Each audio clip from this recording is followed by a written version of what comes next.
You know, sometimes it's so important just to stop and take in your surroundings. Look at this place.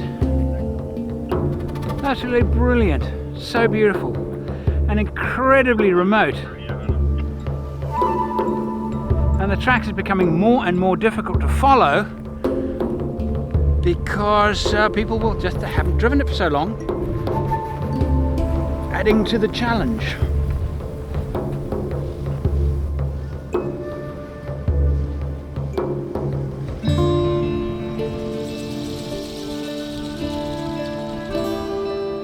Established in 1996, 4xOverland is the world's first global overland expedition channel. Join us as we explore the world by four-wheel drive. This series is made in collaboration with the Off-Road History Museum, United Arab Emirates. I want to walk somewhere to take a picture of our camp. I like to do every morning. I like to just go somewhere and take a picture of a camp. The trouble is that Spinifex is so prickly. Walking in this stuff is like, oh, this is a challenging metaphor. Is like walking through a bed of angry wasps. We've woken on a windy hillside with a lot of unusual camp activity this morning. For me, I know I need to check the Land Cruiser's undersides, but John is fitting more rusty parts to his Mitsubishi. Nissan. Well, we've got a small gap here between my bull bar and the bash plate that I would like to cover because the amount of sticks and stuff that are on the track at the moment, I just don't want to have any damage to my radiator.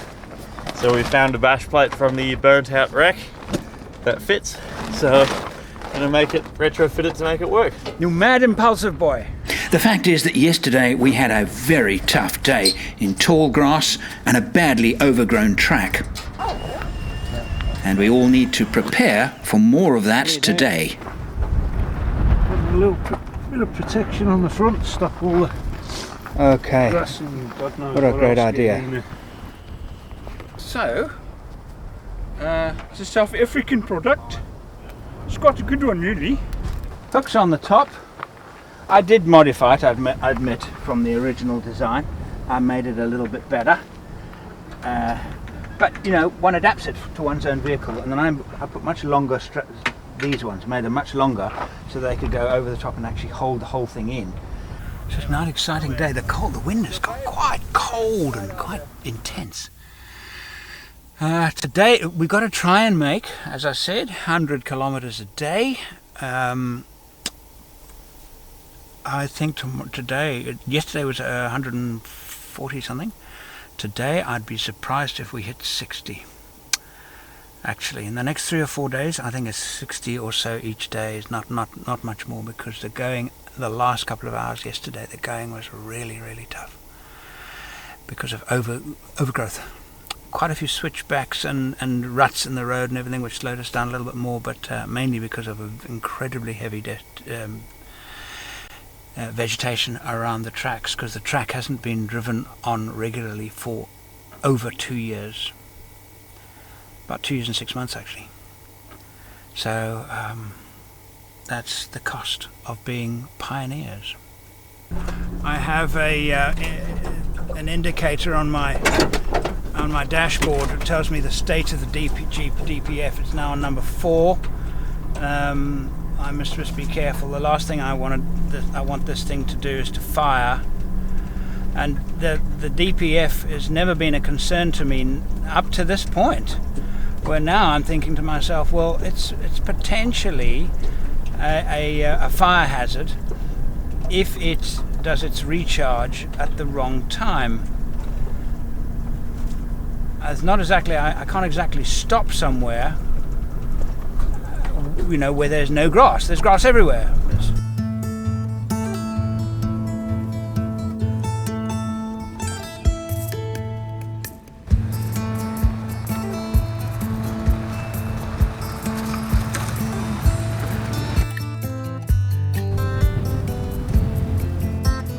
This morning the challenge has been grass. Enough of it collects around the exhaust pipe and the vehicle can catch fire. So I've got the DPF there and an area just behind it where the grass is impacting. If that thing goes off with that grass there, I'm going to keep an eye on that. That's Clearing the undersides of our vehicle is probably going to become a regular ritual on this trip.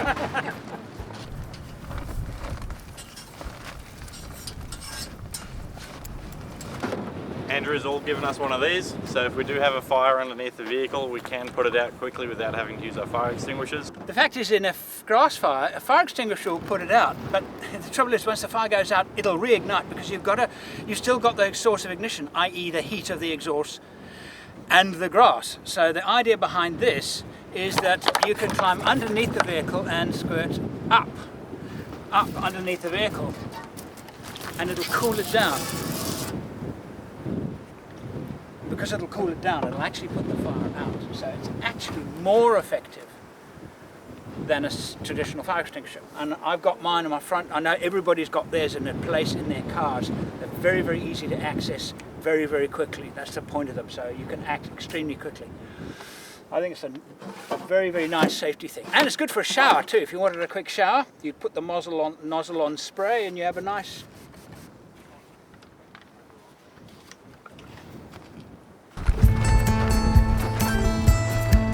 I'd like to get a better view of the track ahead. The hills in the area make a good vantage point. And then I could also fly the drone to get a better look.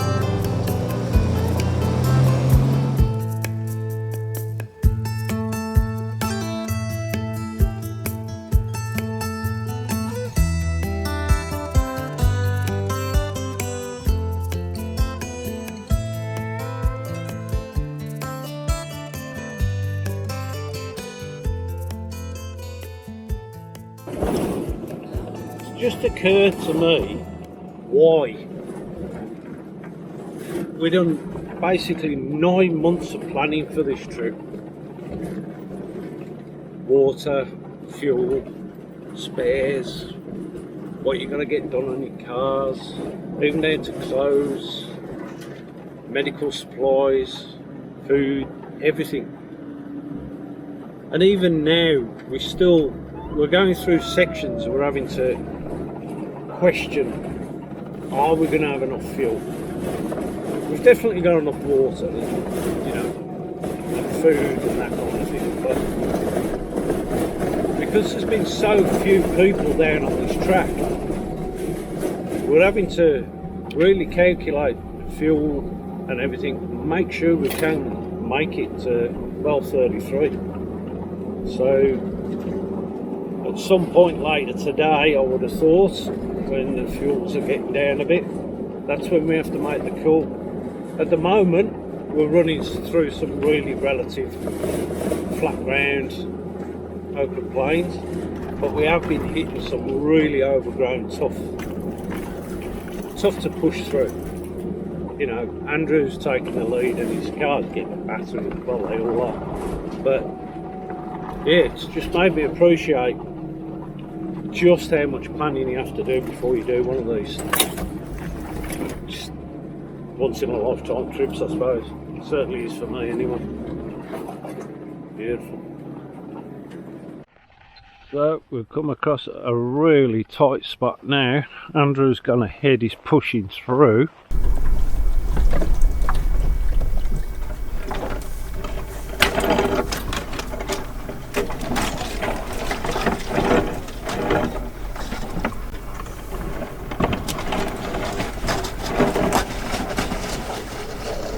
Slower section here, Heiner.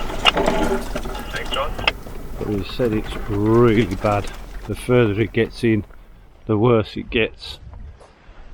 Now he's gone right into there somewhere, and he's in amongst that bush. We're hoping he either finds a clear patch, or at least somewhere to turn around and come back.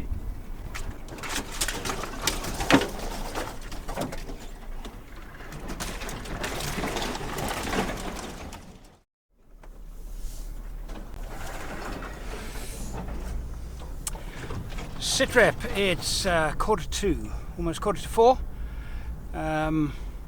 I'll do a report on how many kilometers we've done today. It's not been great.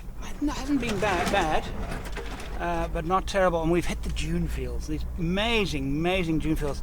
And these are such fun to drive. These red dunes, and there are over 1,200 of them on the track. And they are such fun, but it's quite tricky because the track is so overgrown. So even the track up to the the crest, where you just get your speed right to do, and often the crest is a very sharp turn immediately after the crest. It's difficult getting your speed right because you're actually slow because of the the heavy bush. So it's another element in making it fun, because you can't just go too fast. You break something. So there are actually two tracks on this, two parallel tracks.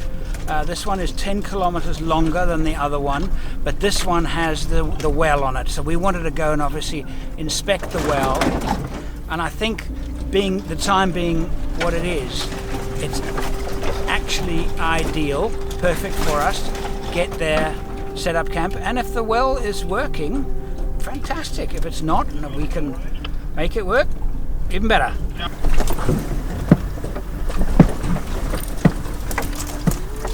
The afternoon is a bit of a test of endurance.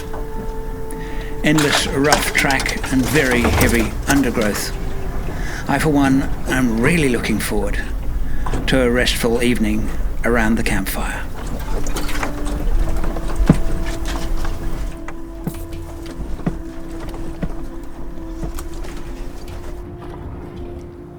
I can just see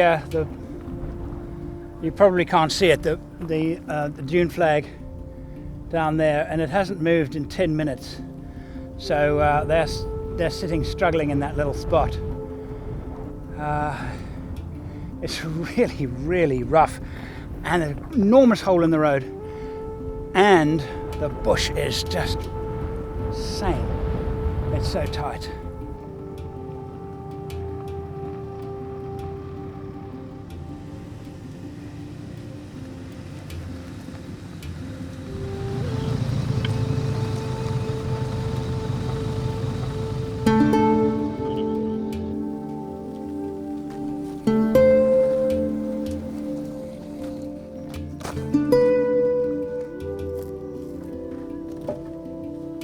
This is Well 43, not only known for its beautiful trees,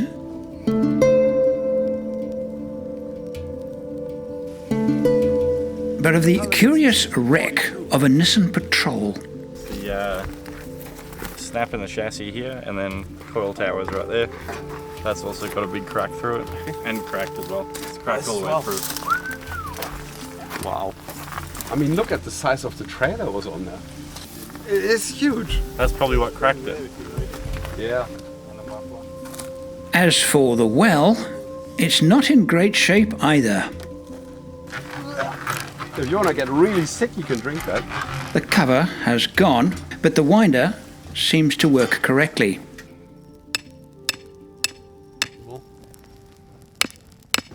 We did 88 kilometers today, which for the kind of driving we did, I'm very pleased with. Honestly, thinking about it, I was reckoning 50 to 60 tops.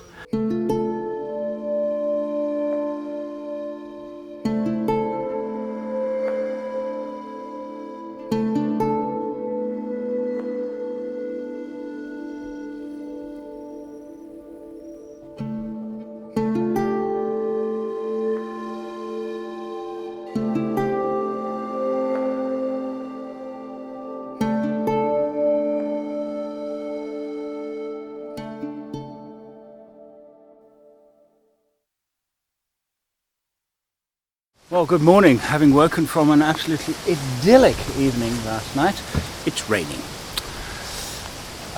But everybody, well, most of the vehicles actually need work done on them. Let's see what needs to be done. So what work do you need to do on your car this morning? Just put a clip around the CV boot. One of the clips has come off. Alright John, work needed on your vehicle, all done? Well, we did the bash plate at the front yesterday, which was very helpful, and then I've still got another bash plate underneath the car that's holding my gearbox, and wedged a stick under it because it's rattling a little bit. What's the work you need to do, Rob? Nothing. Zilch. Heiner, Yeah, Robbie? what you doing? My CV boot clamp has disintegrated. Oops. After I put the other suspension in, that has happened twice before. And we thought we got on top of it by changing the lower control arms, but for some reason that little clip has come off again, which is an absolute pain in the ass, because now I don't have any other ones, and there's not enough clearance in here to put a hose clamp around it. Forgot safety feature. These don't get stolen.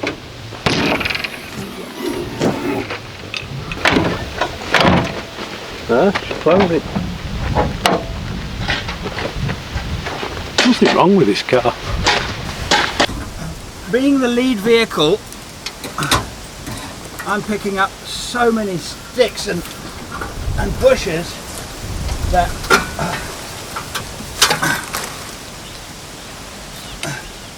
oh wow, a bird has made, an enormous eagle has made a nest under my car overnight. So ingenuity. This is John's broken aerial. He does have a spare, luckily, and a bit of tape and a welding rod to get this, try and get this eagle to go and find somewhere else to nest. I'm gonna try to rig this up with wire rope and then tighten it and cut it as short as possible. Got no idea if that's gonna work or not. Okay. This might have fixed it.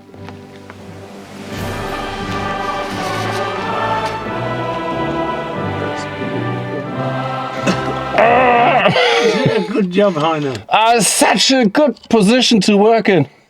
And this is my latest modification to my Hilux. If you hit bushes hard enough with your mirror, you can then take the mirror off and you can take it as a cup holder. The Friends Cross the Canning series is in 12 parts and will be released on YouTube over 12 weeks. But you can rent, buy or download the full series right now by clicking the on-screen button or link in the description.